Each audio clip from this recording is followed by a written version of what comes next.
Let's go out on the Western Pizza guest hotline. Don't want to keep this guy waiting. Perfect night for Western Pizza. Call and see what the specials are around your area. It is Dave King. Dave, are you in Phoenix, Arizona? Yes, I just got back last night from Saskatchewan.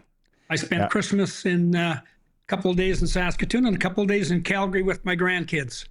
Nice. You got some good weather while you were here, at least. Absolutely, yeah. In Saskatoon, actually, we were there for 3.5 days. We played hockey twice a day outdoors. And so it was phenomenal. Really good. Where did you go? What was it, a pond or the rink?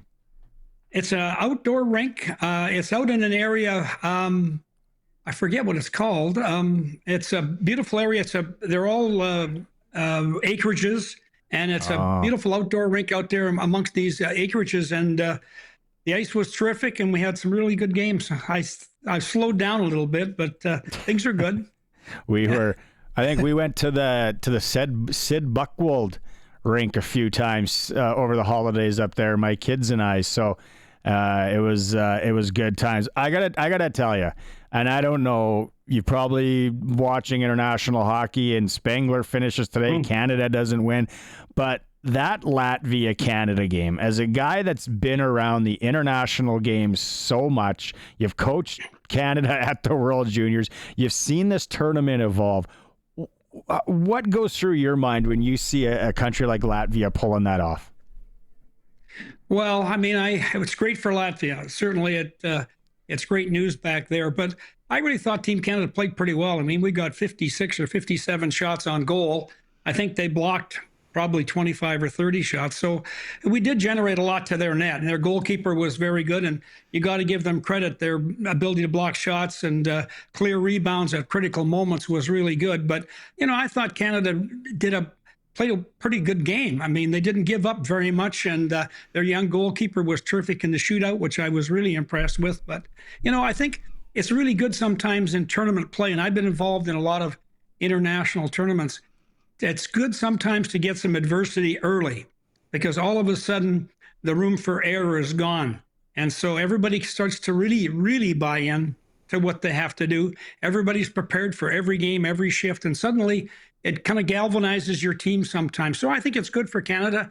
Disappointing for us, but nice for Latvia.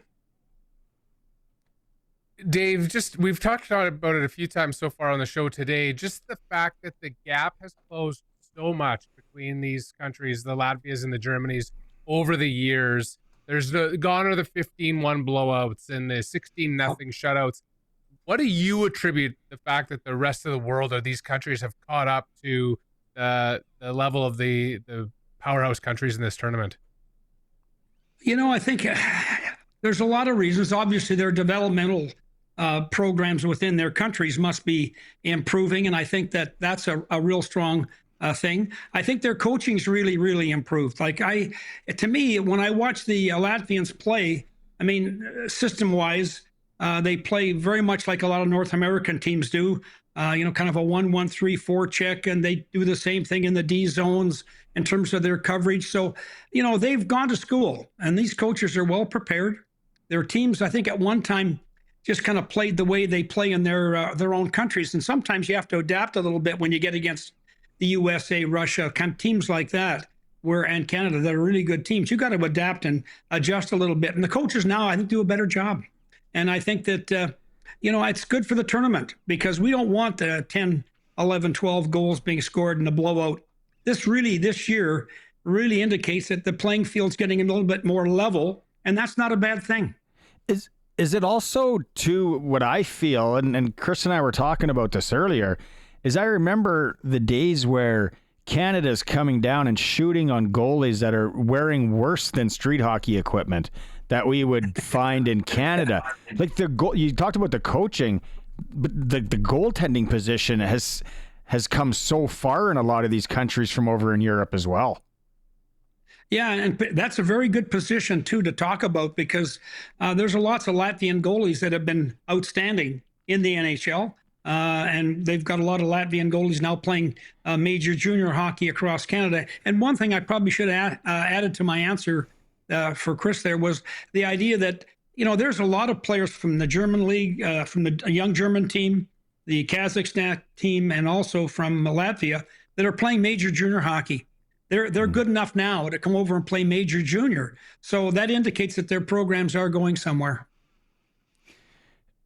For a tournament like this being in Canada, and we had Pete Anholt on last week and chatted with Pete, and I said, and Les Lazaruk and I were joking. I said, there's got to be pressure after what happened last year.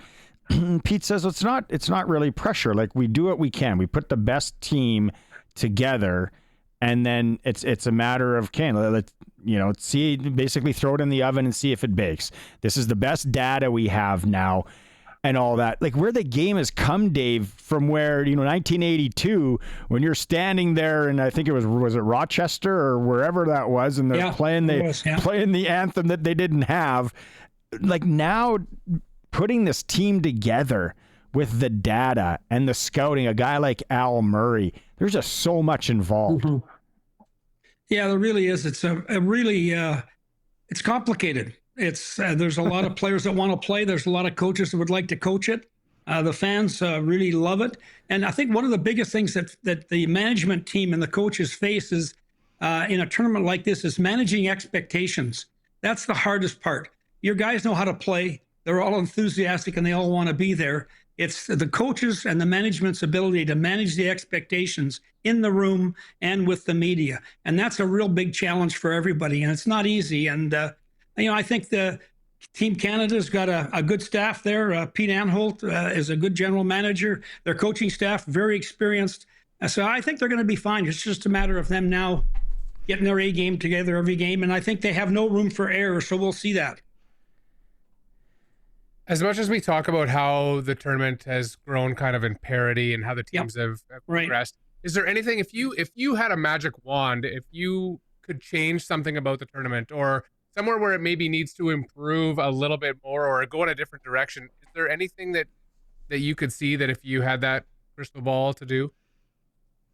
Well, in my era, I coached 2 World Junior Championships back in the 80s, and there was 8 teams. Okay, you played 7 games. There was no playoffs. The team with the best record won. And so every game was so critical. The format now is forgiving. I mean, you have to make the playoffs, which pretty much, even at the World Senior Championships, it's very hard not to make the playoffs, to be honest with you. It's pretty easy. So a lot of these games, almost in the minds of players, I think, become preliminary. It's kind of getting warmed up for the medal round. We're going to get there, but we'll just take our time and build a little bit. So, I think the format is probably a little generous at the senior level as well. We have too many teams for sure that can't compete. This year, it's really pleasing to see Latvia compete. And that really helps in terms of really making it a better tournament. But I think that's one of the things that I wish that they would do, would maybe be reduce the number of teams a little bit, so you're really, really guaranteed good competition. Every game counts, but everything's made for TV, and we know that, and everything's made to generate income. And I understand that that's a big part of sport at every level now, is how much money can you make. Is that why they got away from that format? I think that's probably, I think that's probably what happened. All of a sudden, it became and back in '82, as Barney mentioned, it was hosted by Canada and it was hosted by really the U.S. We had 3 games in Winnipeg. We played the Russians, the Swedes, the Finns. And it was interesting because the stadium sold out for all 3 games in Winnipeg. And the reason is that's where Canada's national team under Father Bauer was housed for years. And so they had a real they really enjoyed international hockey, the city of Winnipeg. So we sold out those games and they were terrific. But I think the format got pretty good. All of a sudden, the World Junior Championships became a really interesting television event. And so automatically they look to expand it. And the other thing you got to look at is we get 1 vote. The U.S. gets 1 vote. When you go to those meetings with the IIHF, you don't have a lot of people telling you want to stay at 8 teams. They're all saying they want to get in it too. They want it to generate a lot of interest in their countries. And that's what's happened to hockey overall, guys. I would say now that you can go to Russia, you can watch an NHL game in Russia every night. I can watch KHL games here on my computer. So, the globalization of the game has caused, if you really look at it carefully, everybody now is pretty competitive in the marketplace because everybody can do their homework. And hockey is a copycat game. Everybody plays the same. If you watch an NHL game, you could switch sweaters, and the power play is a 1-3-1. The PK, it's a push down. Everything's the same, and that's okay. That's the way the league is. But internationally, too, it's a copycat game. So it's become competitive. And hockey's growing in some of those countries because of the exposure they're getting in the international game. Now, Dave, I know that you have a book out that was released in early 2021, but it was more of a coaching guide. Why no Dave King story? Because I would read tomorrow your biography, even if it was just your time in Russia. I did write it. I did write any plans to do a book. Well, I did write a book called The King of Russia that talks about my first year in Russia when I coached in Magnitogorsk. I had Evgeny Malkin, Nikolai Kulemin, guys like that playing for me that went on to play in the NHL. So I wrote a book about that experience that year, which was a fantastic year for me. The other book I wrote is Loose Pucks and Ice Bags, and that is really a coach's book or an avid parent. And there's a lot of avid parents out there, that want to, they want the kids to play the game more than the kids want to play the game. So but it's interesting. I really I have lots of good stories. People have asked me that, and I've got so many good stories from my international time and with the NHL teams too. Sometime I may, but I've got 2 books out there. It's a lot of work to write a book, though. It's not easy. We had him on the Monday nooner, and I think it was an hour that we did the podcast, Dave, and it felt like we could have went for 2. I know Linda was in the background probably saying, "Okay, we got to get going here, Dave." But hey, the one thing I was telling Harry is it's on my bucket list, and I think Harry's as well, is to go to the Spengler. And when you and I talked last year, what was the restaurant that you got to take like a sleigh to or something? Yeah, there's a restaurant about 8 or 10 kilometers outside of Davos, and the way you get there is by a horse-drawn sleigh. And the sky is so clear that you almost think you can reach up and touch the stars, because as the horses are taking you along this little path, and you go to this beautiful all wooden building, and it's fondue, and it's famous, and you have to book ahead. And Team Canada always takes the team out there for a night on one of our off nights for a nice meal, and it's a wonderful tournament. It's a hockey festival. I can tell you the Spengler Cup is the most fun event you can attend. And it's amazing how many tourists actually go to the Spengler Cup. They're not big hockey fans. They enjoy the game, and they don't have a team to cheer for, but they go there because it's a great place, great skiing, and the festival just takes over that whole area. And it's every game is sold out. The fans are wonderful. They cheer for every team. It's really, really something. I was watching that game this morning, and I just I've always been fascinated with the big ice.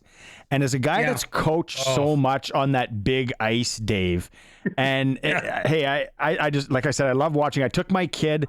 We went to Finland and Sweden last year. He played on normal ice except for one game. Yeah. And I was just like, where are the quiet spots?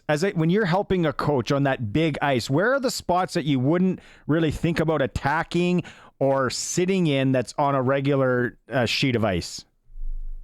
Well, there's definitely more space below the goal line. So the game behind the net, you've got more room to work your game low and be effective there. The corners are very, very deep in Europe too. Not only is the rink bigger, but the configuration of the corners is deep. So there's a huge amount of space in the corners. And then the other part of the game, if you stretch skate, you've got an extra few feet. The blue line to blue line, it's a lot of room. And so you can build a lot of speed. And that the big ice is kind of exciting. The small ice gets the game to the net, which I think is really good. On the big ice, sometimes if you watch KHL games, very often the shot totals are 21, 22, 23 shots per team. So in an NHL game, it's probably closer to 35 or 36 shots. So the game doesn't get to the net as much, but it really allows skilled players to have more space. And boy, when they have more time and space, they're really good players. The one thing that our guide in Finland said was, and we're talking about the game, and I've always just been fascinated.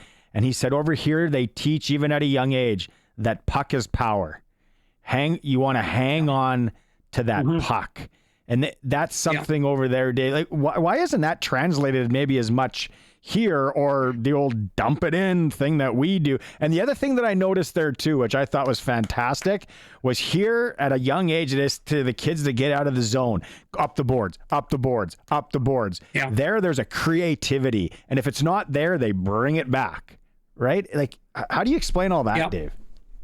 Well, it's on a big ice. If you start trying to chase the puck, you get tired really quickly. It's a big ice surface. So, and really, when you're defending, you burn more calories than you do attacking.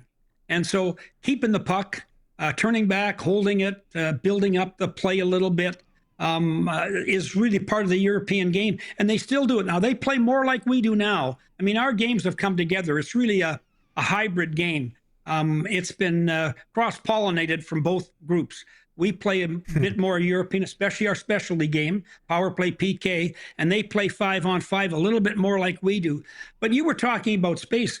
Can you imagine? Do you know how big the slot is in a defensive zone in Europe? To cover that area, it's really, really hard. So it's very interesting that their game is different. I hope our games never get too close in terms of how they're played, because I like the difference. I think it's good for the game. They do some things differently, and that's how we've changed our game.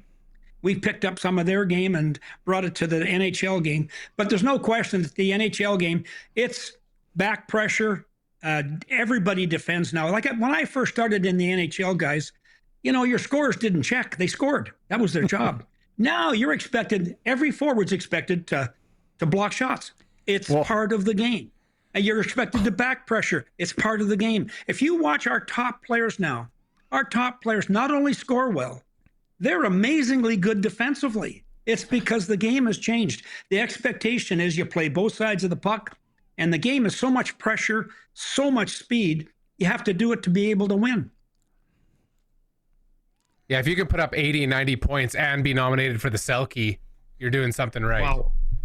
Yeah, that's a very good point. You're right on. And I think if you look at the Selke winners, a lot of these guys are amazing offensive players, and so, you watch some of the you go back, watch Mario Lemieux, and I had a chance to coach him once. And he didn't do a lot of checking in his era. Mr. Gretzky didn't do a lot of checking in his era. Yeah. They were attackers. They were expected to score, and they did. They did their job. But boy, now your offensive players, your top scorers, they're amazing hockey players. They're so complete that it's really impressive. Well, like it was last year, Braden Point, who's not the biggest, so skilled. Yeah. He's blocking shots. And I said to my son, I'm like, that would have never happened back in the day. Like, you had the guys that were crazy, that were there to block shots. Like you said, it was just nothing. And now everybody does it. It is such a skill to block a shot. You know where I first saw the tip of the iceberg with the skilled players doing that? Remember once I think I was coaching in Columbus, and we were playing the Red Wings, and Steve Yzerman was playing for the Wings, as you know. He was their captain. And I was doing a pre-scout, and Yzerman went down on a PK, and he 3 times blocked a shot. And I thought, God, this is one of the most skilled players in the league, blocking shots. He's going to get hurt. I mean, the coach has got to tell him, don't do that. You're going to get hurt. I need you in the lineup. But he was one of the guys that started this, this idea. And he wanted to win the cup. He hadn't won the cup. And so Stevie started to do this, and all of a sudden, it started to grow. And it's interesting, too, the teams that win the Stanley Cup, the Colorado Avalanche, the year they won the Stanley Cup, they blocked the most shots in the NHL. And that's a team stat. It's crazy. It's so crazy. Okay, last quick one before we let you go. If you watch international hockey, you see everything. Skoda. From all your time over there, did you ever own or lease a Skoda with Linda? No, I never did. I always got those beautiful BMWs and Mercedes and that kind of stuff. But no, they're a heck of a car. Got to give those Czechs a lot of credit. They're building a pretty darn good vehicle. It's all right. Dave, you know how much I appreciate a chance to talk to you all the time. We could go on here forever. 22 degrees, it says in Phoenix right now. So, yeah, I hope you're having a great time. Thanks so much for doing this again. Anytime, Barney. I really enjoyed it, and it was great to be on. Thank you. Thank you. Happy New Year. Sir. Yeah, Happy New Year to you. We'll see you in Waskesiu. Thank you. All righty. Yeah, there is legendary Canadian hockey coach Dave King. Harry's just sitting there shaking his head. We just do the 3 hours with him. Yeah, I know. It's unbelievable. Do all 3 hours with him. Let's take a quick break. It's the all new SportsCage streaming at sportscage.com.